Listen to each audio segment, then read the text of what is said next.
राजाधिराज श्री सद्गुरुनाथ महाराज की जय. आनंदम ब्रह्म सुलभ आत्मज्ञान साधकांचा नित्यमनन ग्रंथ. बोधक श्री समर्थ सद्गुरू गणपतराव महाराज कन्नूर. अनुवादक श्री शिवराम पंत उर्फ बावन्ना श्री वैद्य व सौ मुक्ता वैद्य. प्रकरण 16. महावाक्यातील 80 पदाचे विवरण. शिष्य विचारतो, हे गुरुदेवा, 80 पदाची स्थिती कोणती? त्याचा महिमा काय? त्याचे ऐश्वर कसे आहे? 80 हे तत् आणि त्वम या 2 पदाचे ऐक्य करते असे म्हणतात, ते कसे? शिष्याचा प्रश्न ऐकून गुरु 80 पदाच्या अर्थाचे विवरण करतात. मूलतः तत्वमसी महावाक्याचा अर्थ समजण्यासाठी आधी मध्येच काही संबंध आल्यासारखे वाटून नाहीसा होणारा उपाधी विषय आवश्यक आहे. उपाधी म्हटलं की त्याबरोबर उपाधी धर्मही येतातच. ईश्वराची उपाधी ही पूर्ण नाही, तीही उत्पत्ती, विनाश इत्यादी कितीतरी उणिवाने भरलेली आहे. अर्थात जीवाची उपाधी असो वा ईशाची उपाधी असो, दोन्ही बंधनकारकच आहेत. एक लोखंडाची बेडी तर दुसरी सोन्याची, इतकाच त्यात फरक आहे.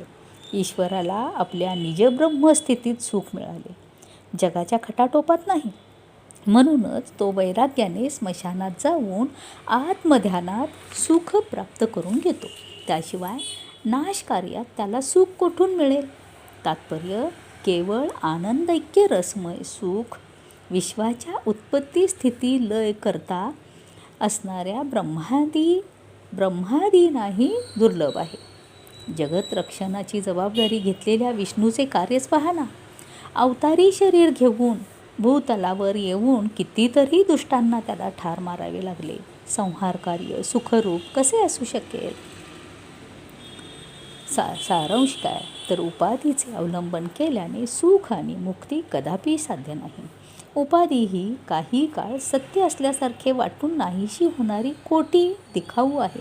श्री समर्थ रामदास म्हणतात, मानवी जादूविद्येप्रमाणे जग हे ईश्वराची माया आहे. जादूगार खन असे हजारो रुपये ओतत असतो. ते खरे काय? खरे असेल तर पैशासाठी त्याने हात का पसरले असते? शेवटी 4 आणे द्या, 8 आणे द्या असे का मागितले असते? एकूण काय तर जादूचा खेळ नुसता दिखाऊ आहे. त्याचप्रमाणे हे दृश्य दिखाऊ खोटे आहे. केवळ खोटेच नाही तर दुःखदायक आणि बंधनकारक आहे बाबा.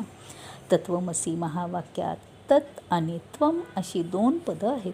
त्या दोन्हीतील भिन्नता, साम्यता किंवा एकता इत्यादी कोणत्याही संबंधाचा निर्णय करायचा झाला तर प्रथम ती दोन्ही पदं नजरेसमोर आणायला हवीत. त्वम म्हणजे तू किंवा जीव.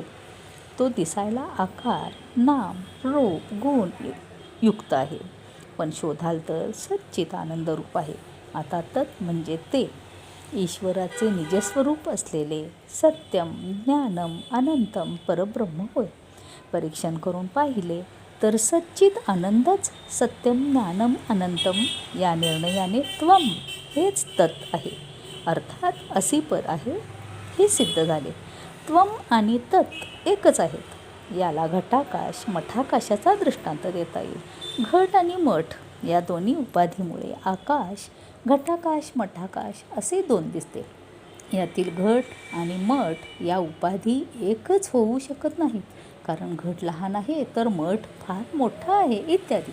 पण आकाश मात्र एकच असून ते दोन्ही रूपात दिसते. अर्थात ते घट दृष्टीने पाहिल्याने घटाकाश आणि मठ दृष्टीने पाहिल्याने मठाकाश असा भास होतो, हेच खरे. त्याचप्रमाणे जीव दृष्टीने पाहिल्याने सत्स्वरूप एका तऱ्हेने वाटले आणि ईश दृष्टीने पाहिल्याने ते दुसऱ्या तऱ्हेने दिसले. पण वस्तुतः आकाश एकच आहे. तद्वत जीवशिवामध्ये सद्वस्तू एकच आहे. आता आपण तत् आणि त्वम याचे एकत्व सिद्ध करण्यासाठी सोयम देवदत्त चा दृष्टांत घेऊया. एका शहरात देवदत्त नावाचा राजा होता. त्याने सकल ऐश्वर्ययुक्त राज्य करून शेवटी संन्यास घेतला आणि भगवी वस्त्रे परिधान करून 1 दिवस खेड्यात तर 3 दिवस शहरात मुक्काम करत देशपर्यटन करू लागला. संचार करत असताना त्याने एकदा आपण राज्य केलेल्या शहरात येऊन एका मंदिरात वास्तव्य केले. शहरातील नागरिक आपल्या गावी एक संन्यासी आले आहेत म्हणून पूज्य भावाने त्याच्या दर्शनासाठी येऊ लागले. त्यातील अनेकांनी त्याला ओळखले आणि एकमेकांना हाच आपला देवदत्त राजा असे बोट करून दाखवू लागले. नागरिक संन्याशाला आपला राजा असे म्हटले ते राजाचा पोशाख, राजवैभव, ऐट, अधिकार इत्यादी राजलक्षणाकडे पाहून म्हटले काय? आता त्याने कफनी घातली आहे, तो वैभवहीन आहे, भिक्षा मागत आहे. सर्वाधिकारी राजा कुठे आणि हा निराधारी संन्यासी कुठे? तेथे वैभव आहे, येथे कंगालपणा दारिद्र्य आहे. तेथे अधिकार आहे, येथे क्षुद्रता आहे. तेथे पंचपक्वान्नाचे भोजन आहे, येथे भिक्षेचे कदान्न आहे. हे सर्व विपरीतच असले तरीही प्रजा हाच आपला राजा असे म्हणते. तिने त्याचे संन्यासित्व पाहिले नाही वा राजत्वही पाहिले नाही, तर दोन्ही स्थितीतील एकाच व्यक्तित्वाला पाहिले. तिच्या अभिप्रायाप्रमाणे देवदत्त नावाची व्यक्तीच हा संन्यासी आहे. व्यक्ती एका वेळी राजा असू शकते तर दुसऱ्या वेळी संन्यासीही होऊ शकते. हे सर्व उपाधीचे धर्म आहेत. राजत्व, संन्यासित्व या त्याच्या कृत्रिम अवस्था आहेत, पण या दोन्हीतील व्यक्तित्वच त्याची खरी स्थिती होय. वरील दृष्टांताप्रमाणेच ईश म्हणजे वैभवशाली राजा आणि जीव म्हणजे यक्कश्चित संन्यासी असे समजा. ईश आणि जीव यांच्या उपाधीकडे पाहिले तर त्या अत्यंत भिन्न आहेत, पण त्याचे निजस्वरूप पाहिले तर ते एकच आहे. दृष्टांतातील संन्यासित्व, राजत्व हे दोन्ही सोडल्याप्रमाणे जहत लक्षण दृष्टांतात जीवाचे किंचित्व, अल्पज्ञत्व इत्यादी अल्प उपाधी सोडायला हव्यात. त्याचप्रमाणे ईशाचे सर्वज्ञत्व, सर्व कर्तृत्व इत्यादी महाउपाधीही सोडायला हव्यात. त्यानुसार संन्यासाचे व्यक्तित्व व राजाच्या व्यक्तित्वाचे ग्रहण करायला हवे. अजहत लक्षण जीवाचे सच्चिदानंद स्वरूप आणि ईशाचे शाश्वत परिपूर्ण ब्रह्मस्वरूपाचे ग्रहण करून ते दोन्ही एकच आहे असा निर्णय करायला हवा. अशी सद्गुरुनाथ महाराज की जय.